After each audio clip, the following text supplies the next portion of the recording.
So the topic that I'm going to talk today is about the introduction to nutrition, which will focus on the macronutrients and micronutrients. Okay, and these are the learning objectives for today.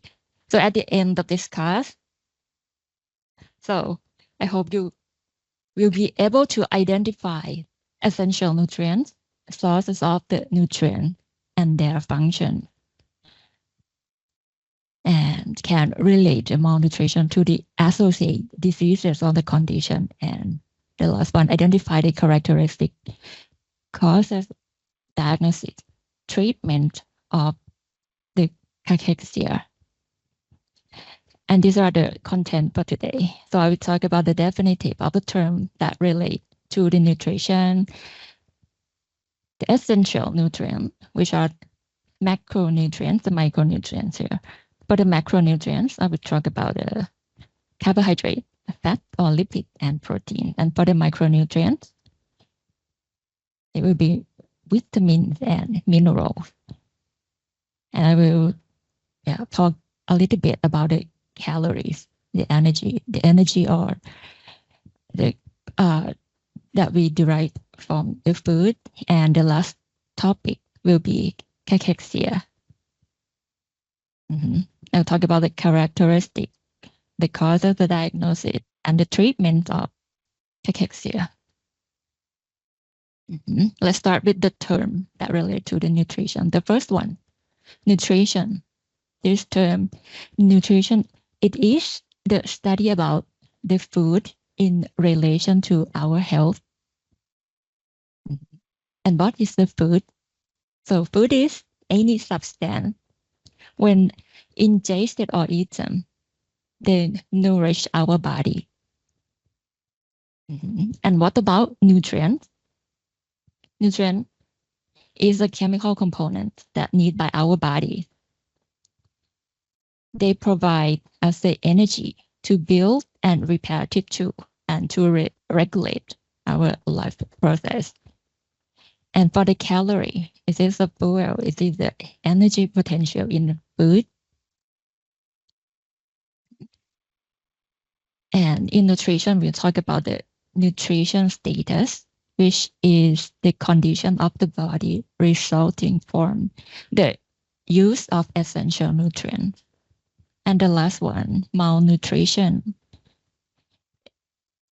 It is the condition of the body resulting from the lack of one or more essential nutrient, which is called the undernutrition, and due to the excessive nutrient supply.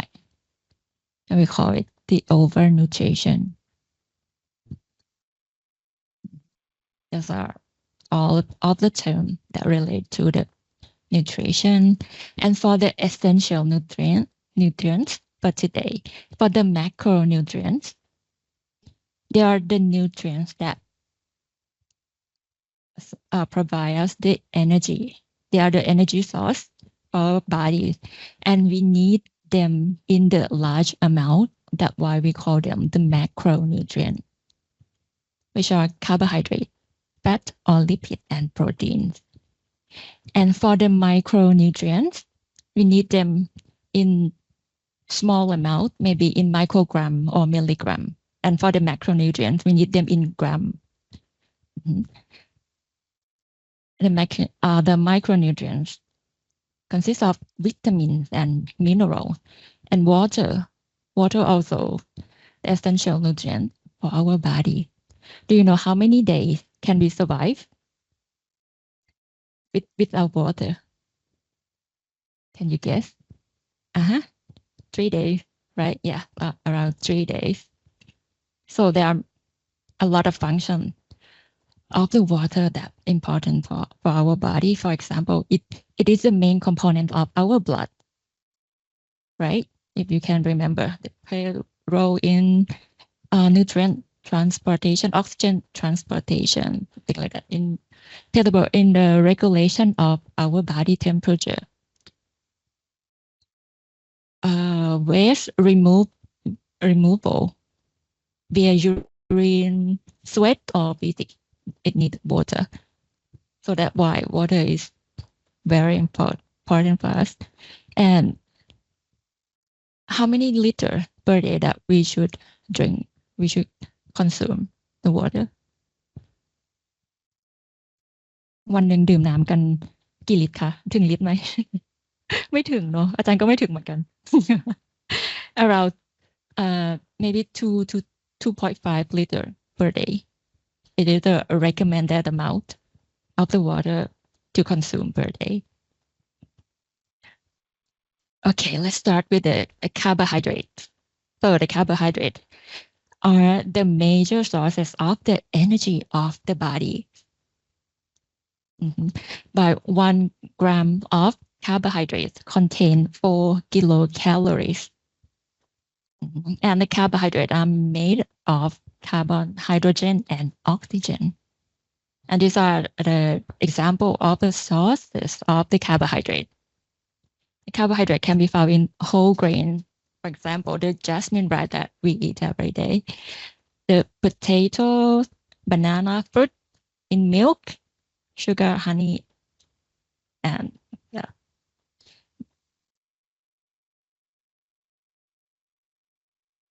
And the carbohydrate can be classified into simple and complex carbohydrate.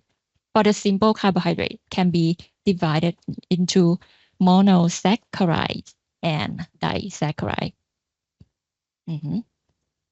And for the complex carbohydrates, we call them the polysaccharide. For example, of the polysaccharide is starch, fibers, and glycogen. For the simple carbohydrate, monosaccharide or the simple sugar, it is the simplest form of the sugar. Okay, which consists of glucose, fructose, and galactose. We also call the glucose as the blood sugar, and it is usually found in the food sources like honey, fruit, and vegetable. And for fructose, it is sweetest simple sugar and can be found in honey, fruit, and vegetables as well.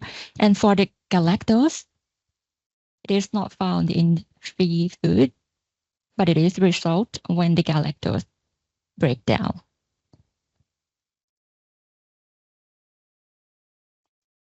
And the simple sugar are water soluble and can be absorbed into the bloodstream quickly.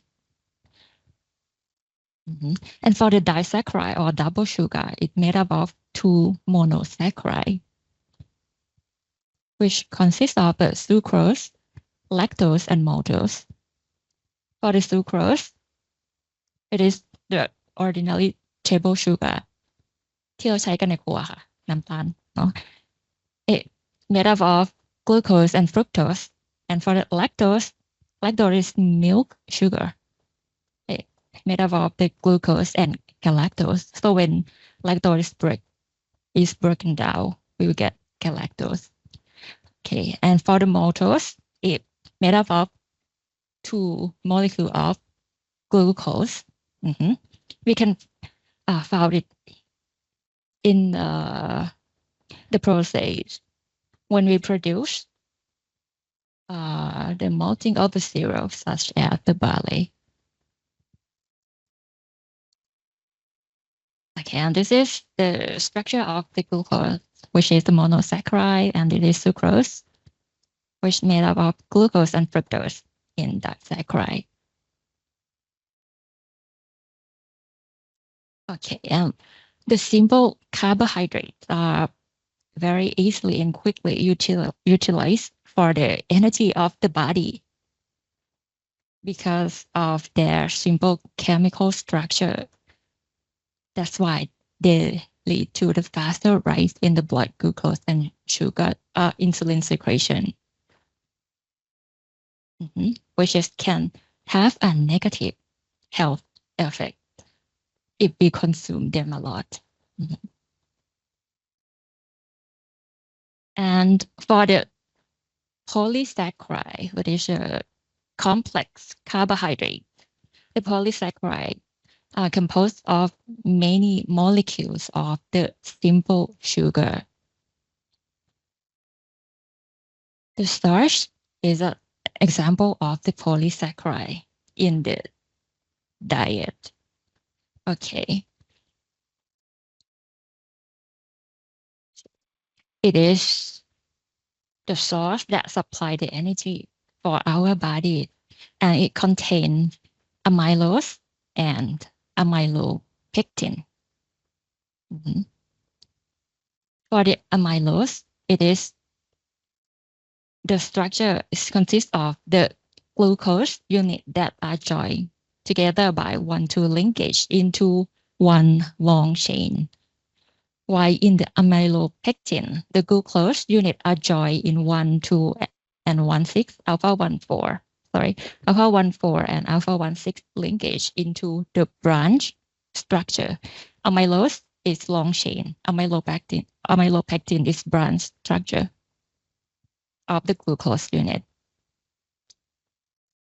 And these are the example of the sources of the starch. For example, rice, the jasmine rice, sticky rice, wheat, corn, carrot, potato. And starches are not water soluble, so we need the enzyme that called amylase to break them apart. And this is the structure of amylopectin. It's branch structure here, and amylose is long chain, like this.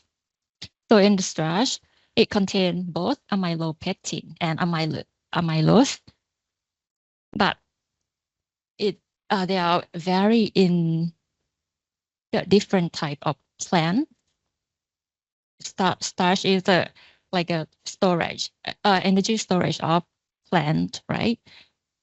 So, for example, in the jasmine rice, it contains less amylopectin, like this. So when we cooked it, it still be like in the distinct grains ก็คือเมล็ดมันก็จะแยกๆกันเนาะ but in sticky rice it contains more amylopectin, so the grain sticky together like this.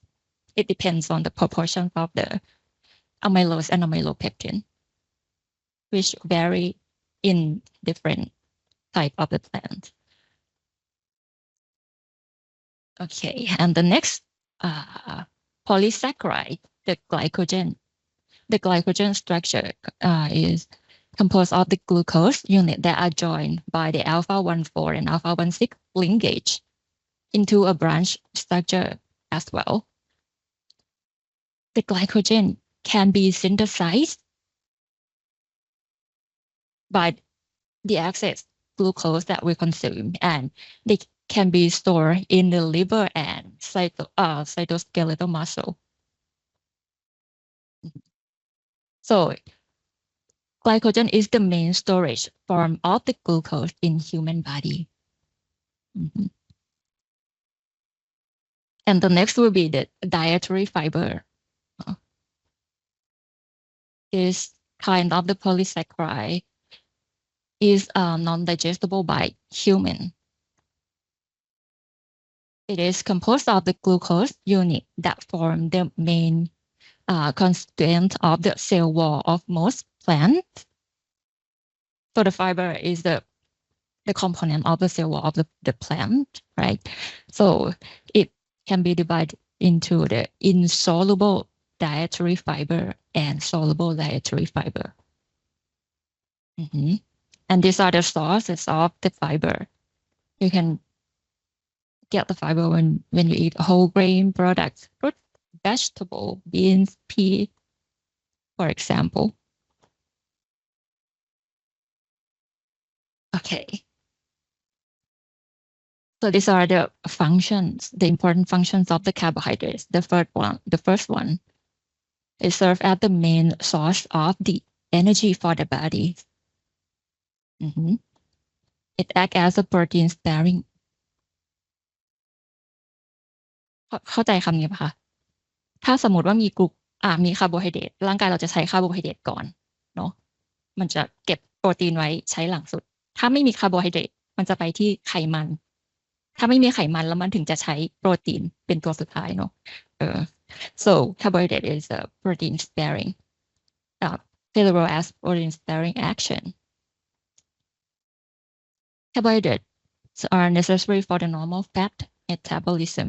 The dietary fiber stimulate the movement of the gastrointestinal tract and absorb water to give the bulk of the intestine. Lactose encourage the good and beneficial bacteria, resulting in laxative action. And glucose is a source of the energy in the brain and the proper functioning of the tissue. So that's why carbohydrate is the major source of the energy of the body. Okay, that's all for the carbohydrate. จำอะไรได้บ้าง Carbohydrate can be divided into simple and complex.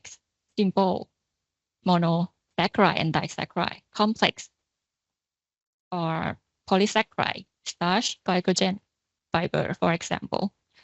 Okay, and the next macronutrients are fat or lipid. Fat or lipid are the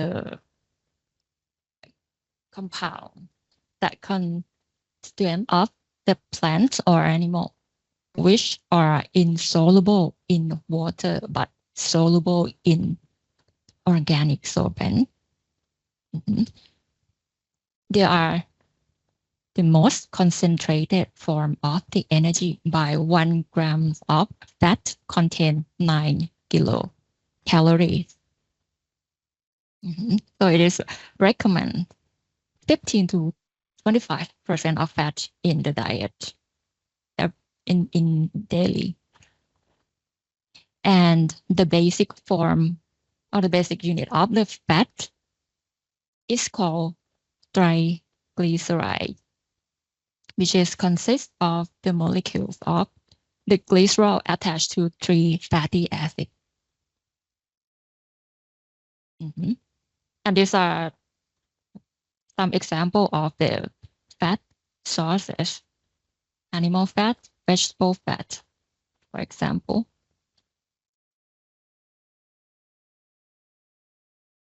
Okay. And the fatty acids are the simplest components of the of dietary fat. It contains carbon, hydrogen, and oxygen atoms in their molecules. The molecules of the fatty acid consist of the long hydrocarbon chain like this, with the carboxylic acid group like here. And it can be classified into saturated fatty acid and unsaturated fatty acid. Depends on the carbon-carbon double bond in their molecules. The fatty acid rarely found in their standalone form in nature. They usually form the bond with some molecules like glycerol, alcohol, or sterol.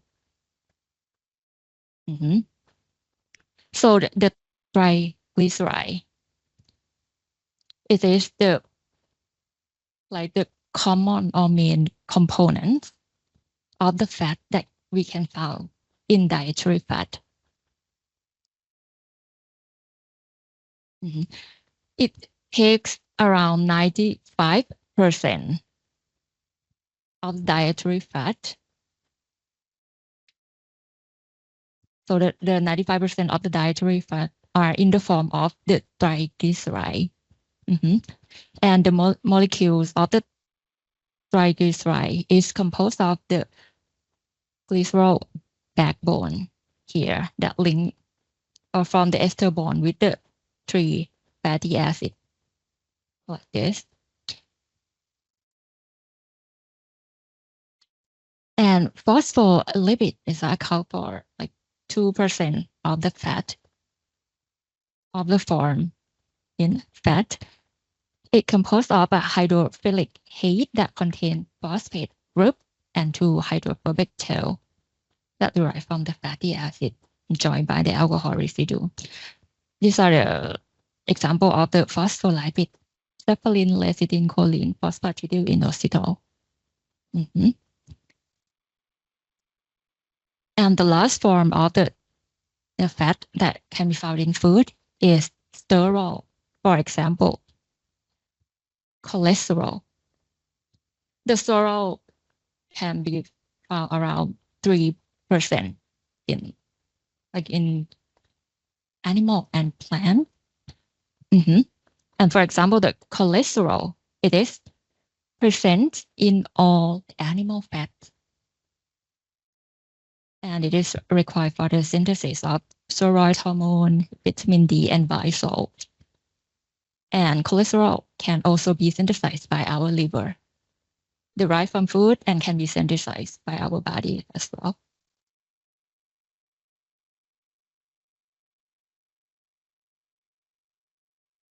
Okay, so I will talk in detail a little bit about the fatty acid. So the fatty acid can be classified by their length into the short chain fatty acid with less than 10 carbon atoms, the medium chain fatty acid with 10 to 14 carbon atoms here, and long chain fatty acid with 16 or more carbon atoms. And for the long chain fatty acid, they are water insoluble and predominant in food. Short chain fatty acids are rare. Medium chain fatty acids are 4 to 10% in food. Short and medium chain are more soluble and readily absorbed than those with long chain. And fatty acid can also be classified by the degree of saturation. They can be classified into saturated fatty acid, the fatty acid that contain no carbon double bond in their molecules, and unsaturated fatty acid, the fatty acid that contain double bond in their molecule, the carbon chain. Unsaturated fatty acid can be classified as mono unsaturated fatty acid and polyunsaturated fatty acid, depend on the number of the carbon double bond on the carbon chain. Okay, and these are the key differences of saturated fatty acid and unsaturated fatty acid. The first one, double bond. Saturated fatty acid contain no double bond, and unsaturated fatty acid contain one or more carbon-carbon double bond. For the melting point, saturated fatty acid have a higher melting point, while unsaturated fatty acid have lower melting point. So, state at the room temperature. It exists in the solid state at the room temperature for the saturated fatty acid and liquid state for the unsaturated fatty acid. Rancidity ภาษาไทยก็คือภาวะหืนนะคะเหม็นหืนอะไรเงี้ยค่ะSo saturated fatty acid have low rancidity, but unsaturated fatty acid have higher rancidity because of the double bond. Can have the reaction with the oxygen. And configuration, the unsaturated fatty acid might exist in cis or trans configuration, like this. The saturated fatty acid contain no double bonds. It will be the straight chain like this. And for unsaturated with the trans configuration. จริงเหรอไม่ได้ยินมานานยังคะหรอถ้าอาจารย์พูดเบาบอกได้พออาจารย์เป็นคนพูดเบายกมือได้เลยว่าแบบอาจารย์เพิ่มเสียงหน่อยอะไรเงี้ยตั้งแต่ตรงไหนคะให้อาจารย์พูดใหม่ตั้งแต่ตรงไหนโอเค This is the structure, the difference between the structure of the saturated fatty acid and unsaturated fatty acid. Saturated fatty acid, the structure will be the long straight chain like this. And for the unsaturated fatty acid in the trans configuration, the hydrogen atom are in the opposite side like this. And for the unsaturated fatty acid with the cis configuration, the hydrogen atom will be on the same side.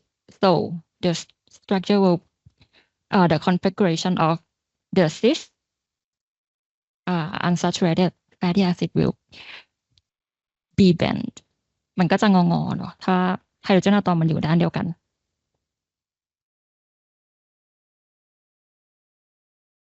And for the lower density, the LDL cholesterol level, the saturated fatty acid can increase the LDL cholesterol level in our body, while the unsaturated fatty acid can decrease the the LDL cholesterol level in our body.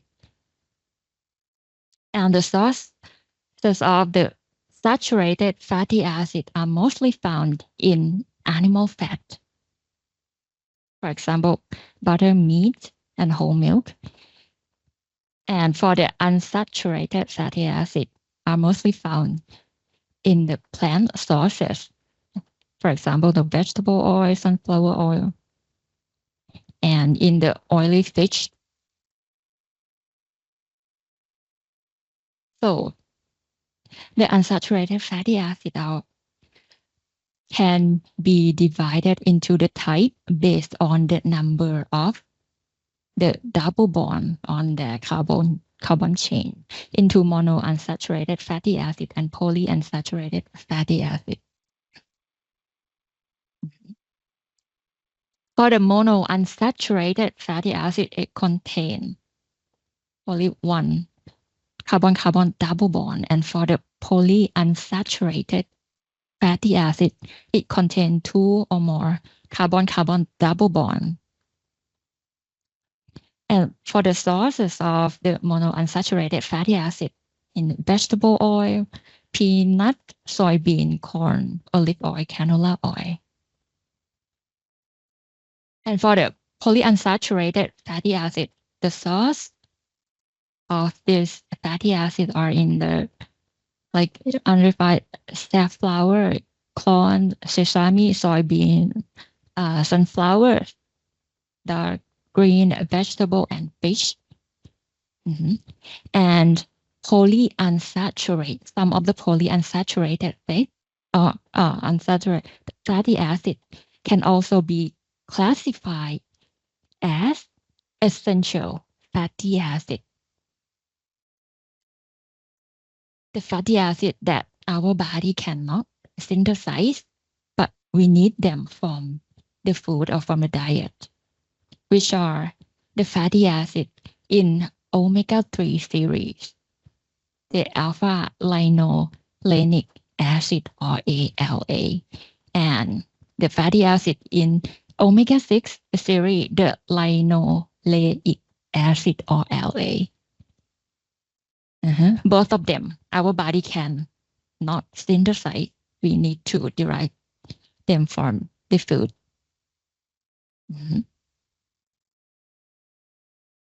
Okay, อันนี้อาจจะจืดจางนิดนึงเนาะ This is the example of the saturated fatty acid and unsaturated fatty acid.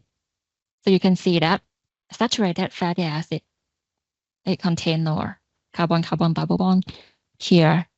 And for the saturated fatty acid, they are in long chain like this. And for example, the linoleic acid, it contains 18 carbon atoms with 2 double bonds.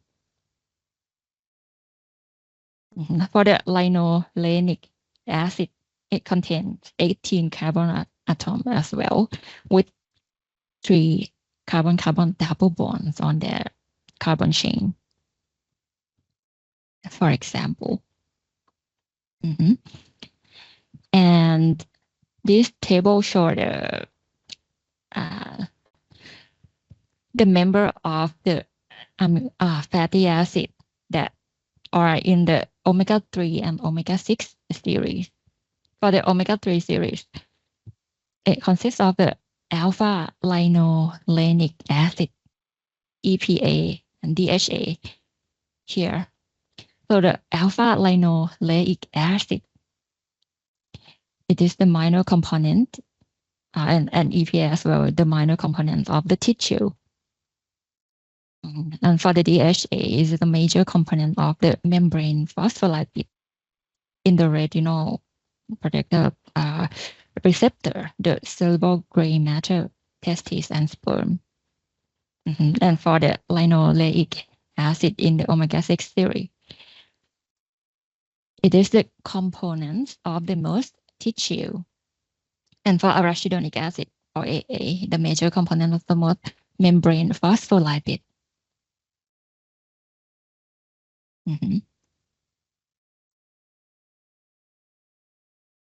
And this table shows the different characteristics when we have omega-3 or omega-6 essential fatty acid deficiency. For the omega-3 alpha linoleic acid deficiency, we may have the normal skin growth or reproduction, but we have the reduced learning, the abnormal in electroretinogram. We can have the impaired vision and polydipsia. And for the omega-6 linoleic acid deficiency, we have the growth retardation, skin lesion, reproductive failure, fatty liver, and polydipsia.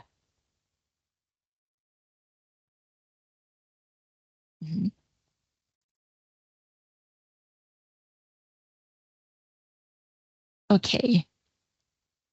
So in the nature of fat, it depends upon the type of the fatty acid which make up of the triglyceride. As you know that in the dietary fat, 90% of the fat are in the form of triglyceride, right? So the nature of the fat depend upon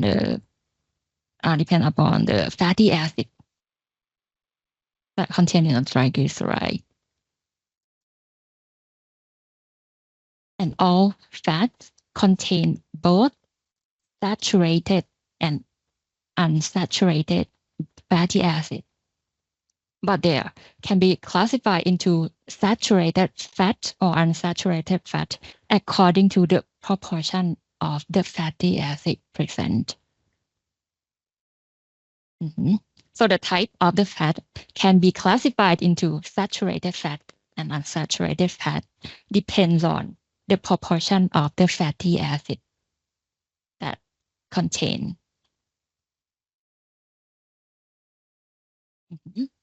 For the saturated fat, for example, you think about the butter. It is often like describe the characteristic of the saturated fat because the butter contain more saturated fatty acid than unsaturated fatty acid. If you can remember the state at the room temperature, the saturated fatty acid, it is solid at the room temperature, right? So the physical characteristic of the saturated fat that contain the high proportion of saturated fatty acid, so they are solid at room temperature and they have a high melting point and it's stable.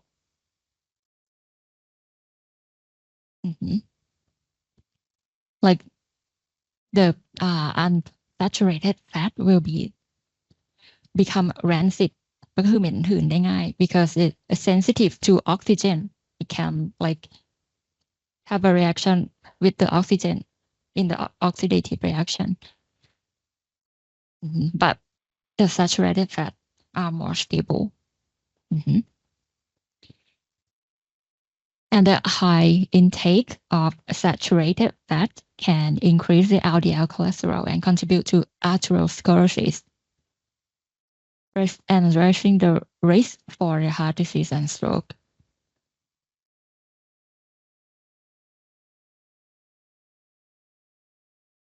And for the unsaturated fat, for example, the vegetable oil, which is liquid in the room temperature. So the physical characteristic of unsaturated fat because of they contain the high proportions of monounsaturated or polyunsaturated fatty acid. So the physical characteristic of the unsaturated fat will be liquid at the room temperature. And they have the low melting point. And they're susceptible to the rancidity because of the double bond in their molecule. And they are predominantly found in food from plants.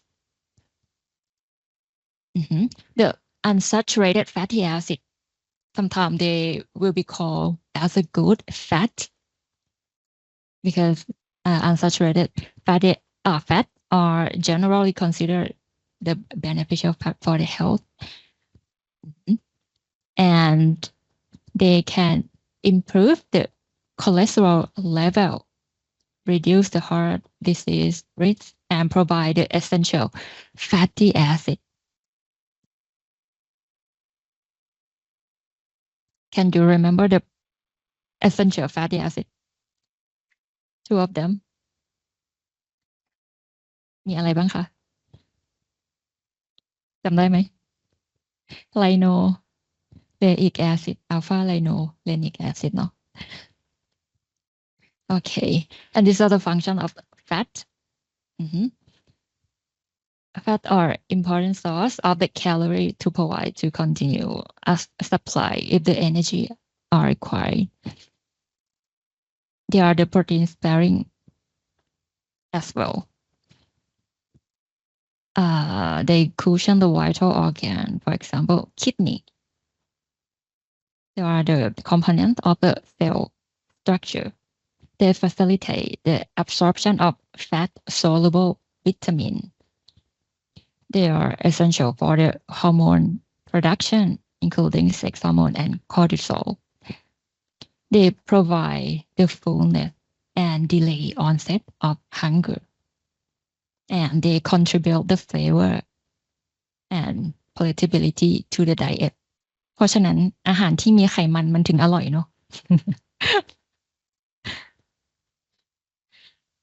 Okay. And the last macronutrient is protein. So the proteins are also known as the building block of the body. It contains the elements of carbon, hydrogen, oxygen, and nitrogen. 1 gram of protein contains 4 kilocalories, like carbohydrate. And protein made up of the amino acid, which is the basic component of the protein. So the amino acid is the building block of the protein. Okay. And amino acid can be classified into essential amino acid, non-essential amino acid, and conditionally essential amino acid.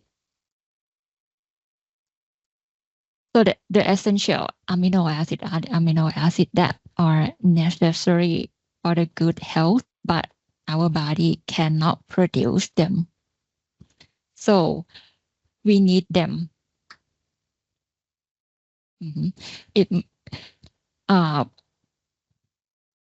So it must be supplied in the food or in the diet. And for the non-essential amino acid, they are the amino acid that our body can produce. So it's not necessary in diet. And conditionally essential amino acid. In the normal condition of the body, This group of amino acids can be synthesized by our body in the appropriate amount, but in some condition, like during the time of stress, illness, or rapid growth, like in infant, this group of the amino acid cannot be produced in the enough or appropriate amount. So we need them from the diet.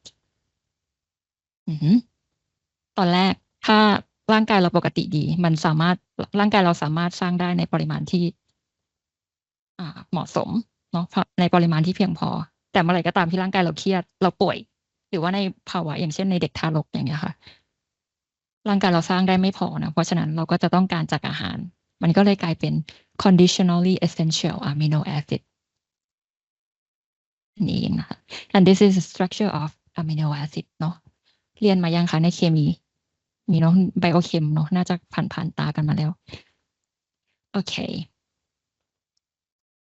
so and these are the amino acids that are essential histidine isoleucine leucine lysine methionine phenylalanine threonine tryptophan and valine and for the non-essential alanine aspartic acid asparagine and serine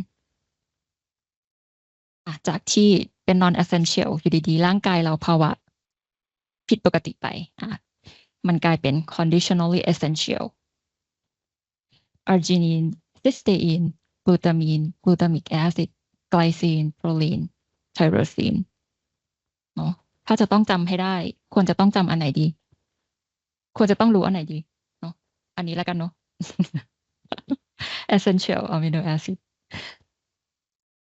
and these are the structure of each amino acid อันนี้ไม่ต้องจำนะคะ okay the proteins can be classified into like there are many characteristics of the proteins that we classify them into many class but they can be classified as the complete and incomplete protein depends on the essential amino acid that present in the protein. So the complete protein, they are the proteins that contain all essential amino acid in the sufficient quantities to supply our body needs. So the source of the complete proteins are proteins from animals and some plant-based protein, for example, quinoa, the whole source of soy, the blue-green algae, for example. And for the incomplete protein, are the proteins that are deficient in one or more essential amino acid จำได้ไหม essential amino acid มีอะไรบ้างhistidine isoleucine leucine lysine methionine phenylalanine threonine tryptophan and valine เนาะมีไม่ครบมันก็เลยกลายเป็น incomplete protein so the sources of the incomplete protein are most of the plant protein okay so if we are vegan we are vegetarian and we need to derive all of the essential amino acid from the plant-based protein so we need to eat them in combination like this in order to get all of the essential amino acid in the sufficient amount okay and for the function of the proteins are used in repairing and repairing the worn out of the body tissue. They are the source of heat and energy as well. They contribute to numerous essential body secretion, for example, mucus, milk, and sperm cells. They keep the fluid and pH balance in body. They contribute to enzyme activity They signal the cell what to do and when to do. They transport the substance around the body. They serve as the building block of the hormone production. They help in blood clot. Can you remember coagulation factor protein จำได้ไหมในวิชาฮิมาโตมีคุ้นๆไหม coagulation factor จำได้ไหมคะไม่ได้เนอะ waterfall theory ไม่ได้เลย โอเคผ่านมันไป they serve as the structural components that give our body part their shape เนาะก็ทำให้ร่างกายเรามันยังคงรูปร่างเนาะโอเคเบรก5 นาทีก่อนค่ะ